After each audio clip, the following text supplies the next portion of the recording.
Hello viewers, আশা করি ভালো আছেন। আমরা যারা ওয়েব ডিজাইন বা ডেভেলপমেন্ট নিয়ে কাজ করতে আগ্রহী তাদের জন্য এই ভিডিওটি খুবই গুরুত্বপূর্ণ। কারণ আজ দেখাবো ওয়ার্ডপ্রেস দিয়ে কিভাবে একটি ওয়েবসাইট সেট আপ বা ওয়ার্ডপ্রেস ইনস্টল করবেন। সেই প্রসেসগুলোই আজ স্টেপ বাই স্টেপ দেখাবো। কারণ ওয়ার্ডপ্রেস দিয়ে একটি ওয়েবসাইট তৈরি করা খুবই সহজ, যা একবার দেখলেই শিখতে পারবেন। ভিডিওটিতে খুব গুরুত্বপূর্ণ কিছু কিছু বিষয় রয়েছে, যা ভিডিওটি না টেনে স্টেপ বাই স্টেপ ফলো করার অনুরোধ রইল। আর একটি বিষয়, যারা আমার চ্যানেলটি এখনও সাবস্ক্রাইব করেননি তাদের সাবস্ক্রাইব করার জন্য বিশেষভাবে অনুরোধ রইল।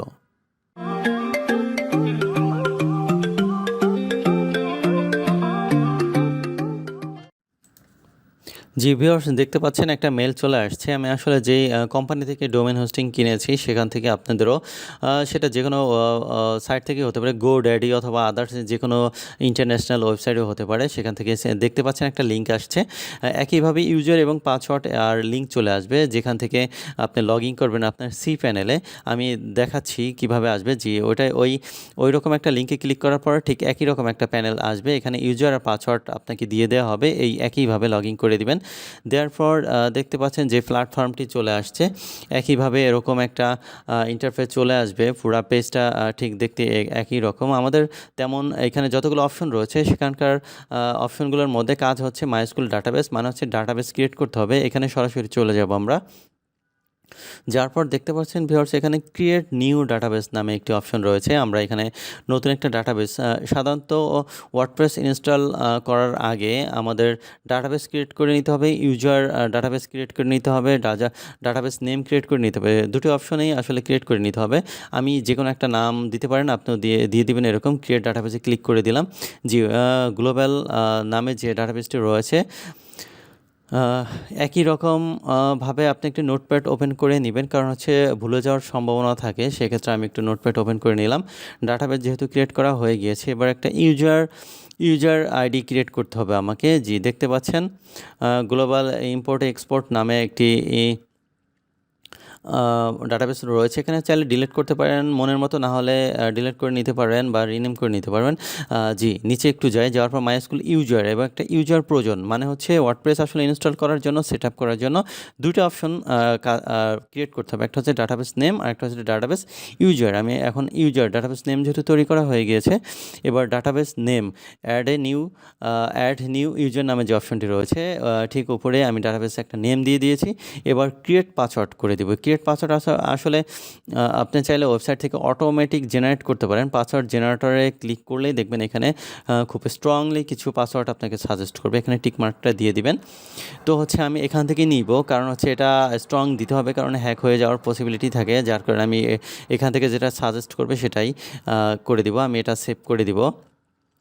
আপনারা একইভাবে নোটপ্যাড ওপেন করে যেটা যখন কাজ করবেন সেটা আসলে সেভ করে রাখবেন, কারণ হচ্ছে অনেক কঠিন, যেহেতু পাসওয়ার্ডটা ভুলে গেলে নতুন করে আবার ডিলিট করে নতুন করে আবার ক্রিয়েট করা লাগবে। সেক্ষেত্রে আমি একটু সেভ করে নিচ্ছি। ডাটাবেস নেম তো ক্রিয়েট করা হয়েই গেল। এবার ইউজার আর হচ্ছে ইউজার যে পাসওয়ার্ডটি রয়েছে সেটা ক্রিয়েট করব। এবার হচ্ছে ইউজ দিস পাসওয়ার্ড, ইউজ পাসওয়ার্ডে ক্লিক করলাম। জি, হয়ে গেল। দেখতে পাচ্ছেন ভেরি স্ট্রং কথাটা চলে আসছে, তার মানে পাসওয়ার্ডটা হয়ে গেল, সেট করা হয়ে গিয়েছে। এবার একটু নিচে যাব। নিচে যাওয়ার পর আমি ক্রিয়েট ইউজারে ক্লিক করব, কারণ হচ্ছে আমার ইউজার নেমটা দেওয়া হয়ে গিয়েছে আর পাসওয়ার্ডটি দেওয়া হয়ে গিয়েছে অলরেডি। ক্রিয়েট ইউজারে ক্লিক করব, একটু অপেক্ষা করি।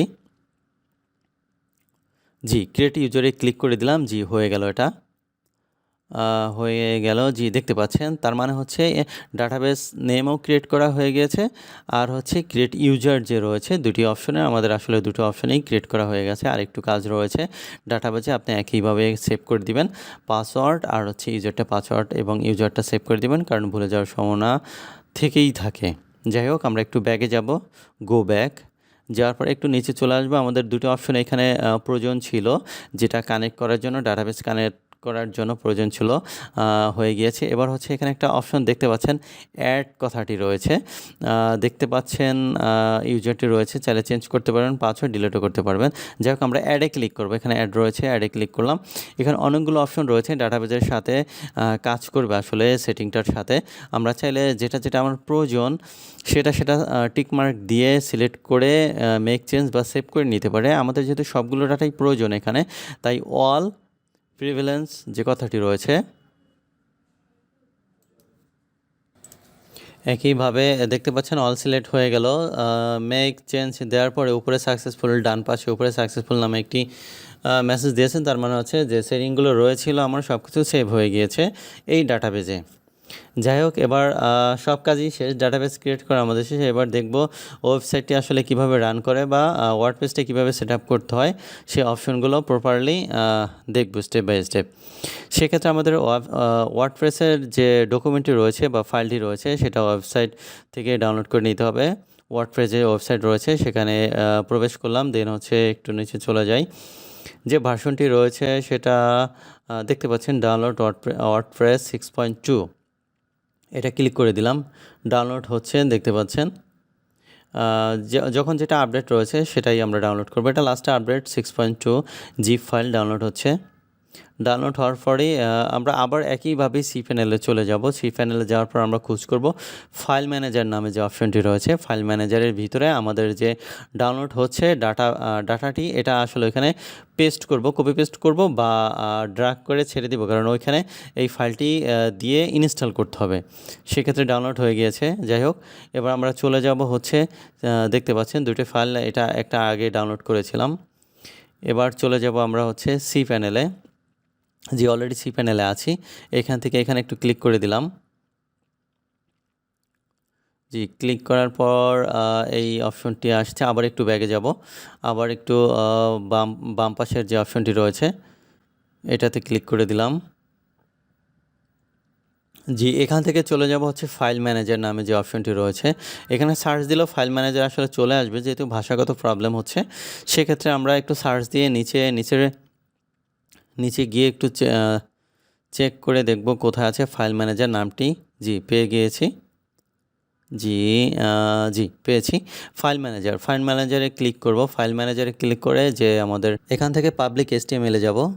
তো দিস ডিরেক্টরি ইজ এমপ্টি দেখা যাচ্ছে, এখানে কিছুই নাই। উপরে দেখতে পাচ্ছেন আপলোডে ক্লিক করলাম। এবার হচ্ছে যেখানে জিপ ফাইলটি রয়েছে ওয়ার্ডপ্রেসে টেনে এনে জাস্ট ছেড়ে দিব। অটোমেটিক্যালি দেখতে পাচ্ছেন ডাউনলোড হচ্ছে। ছেড়ে দেওয়ার পর এই কমপ্লিট হয়ে গিয়েছে। কমপ্লিট হয়ে গেছে। এবার হচ্ছে একইভাবে আমরা cPanel-এর যে ডাটাবেজে যেখানে কপি করেছি সে অপশনটিতে একটু চেক করে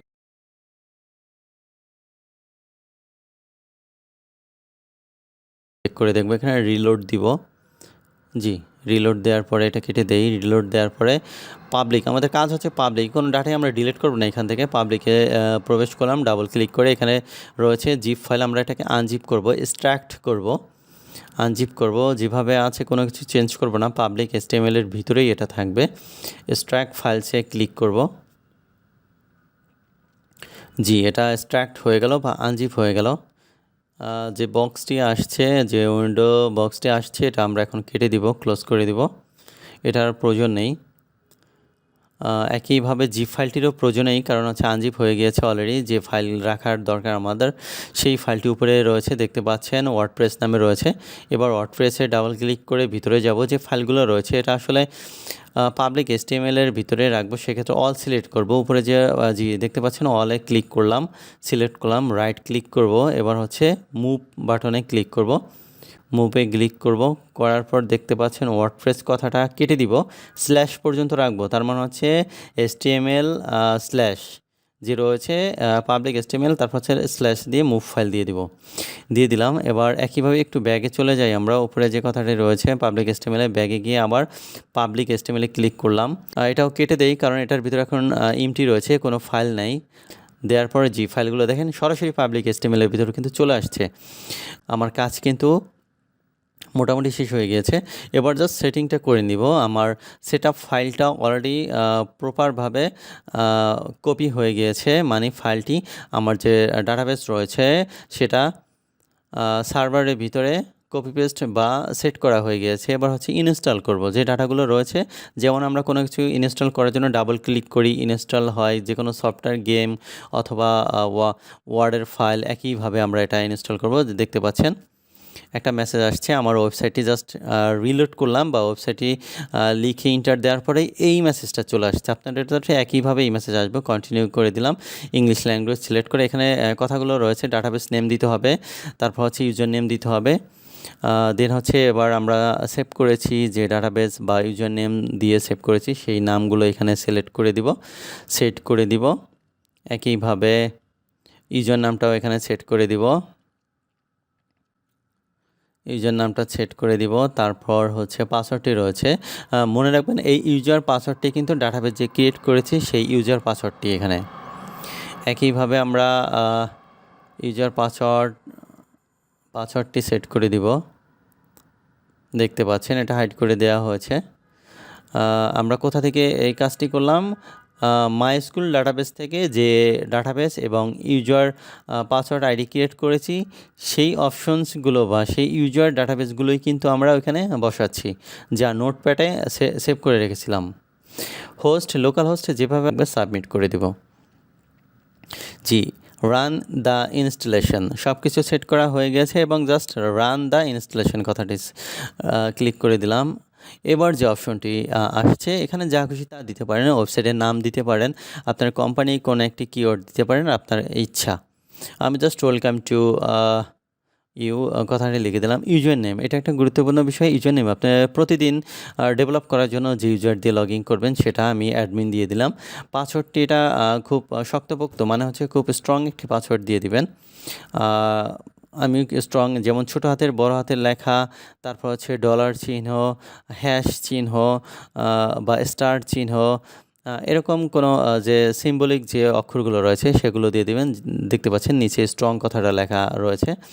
আমি এই কথাটা যেহেতু পাসওয়ার্ড সেট করে দিয়েছি সেক্ষেত্রে এটাও সেভ করে রাখি, যেহেতু স্ট্রং মনে নাও থাকতে পারে, পরবর্তীতে ভুলে যাওয়ার সম্ভাবনাই বেশি থাকে, যার কারণে এটাও আমি একটু সেভ করে রাখি। এটা সেভ করে রাখলাম। দেন হচ্ছে নোটপ্যাডে সেভ করার পরে দেখতে পাচ্ছেন স্ট্রং পাসওয়ার্ড, একইভাবে আপনারা স্ট্রং পাসওয়ার্ড দিয়ে সেভ করে দিবেন যাতে হ্যাক না হয়ে যেতে পারে। আর লিখে রাখবেন, যে কোনো পাসওয়ার্ড যে কোনো সেটিং করার সাথে সাথে লিখে রাখবেন, কারণ এগুলো অনেক সময় ভুলে যাই, সাথে সাথে মনে নাও থাকতে পারে। একইভাবে আপনারা একটা নোটপ্যাড ওপেন করে সেভ করে রাখবেন।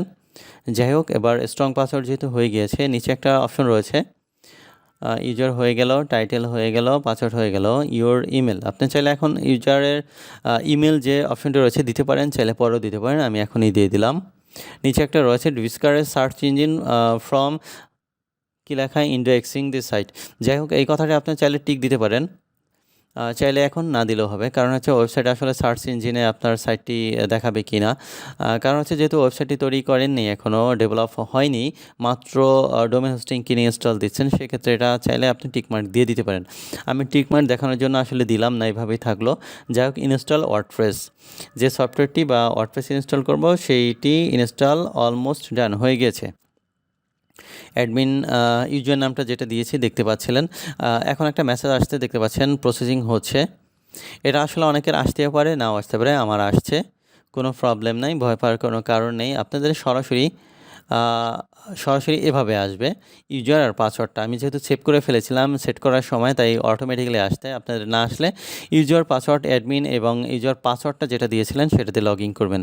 জি, সাকসেসফুলি কিন্তু আমাদের ডোমেন হোস্টিং ডোমেন যে ওয়েবসাইটটি রয়েছে, যে নামটি রয়েছে গ্লোবাল এক্সপো ইম্পোর্ট লিমিটেড নামে যে ওয়েবসাইটটি রয়েছে সেটা কিন্তু ইনস্টল হয়ে গিয়েছে, অলরেডি প্রপারলি ইনস্টল হয়ে গিয়েছে। এবার কাজ হচ্ছে আপনাদের যে কোনো একটি থিম চয়েস করে, খুব ভালো থিম যেটা মনে করেন আপনার বিজনেস রিলেটেড বা বিজনেসের সাথে যায় এমন একটা থিম আপনি ইনস্টল করার আগে একটু রিভিউ দেখে নেবেন, যেটা আসলে রিভিউটা কেমন, কতজন রিভিউ দিয়েছে, 5 স্টার আছে কি না। কারণ হচ্ছে আরেকটি বিষয়, আপনি যে প্রোডাক্ট নিয়ে কাজ করবেন সেই প্রোডাক্টের সমন্বয় বা প্রোডাক্টের বিস্তারিত যে অপশনগুলো রয়েছে সেই অপশনগুলোর কাজ বা অপশনগুলো আছে কি না এই থিমটিতে, সেগুলো একটু চেক করে নেবেন। যদি দেখেন মোটামুটি মিল আছে, সেক্ষেত্রে এরকম একটি থিম আপনি ইনস্টল বা সেট আপ করে নিতে পারেন, সেক্ষেত্রে বেটার হবে। কারণ নতুন একটি থিম ডেভেলপ করা একটু ডিফিকাল্ট, সেক্ষেত্রে যদি তৈরি করা কোনো থিম থেকে থাকে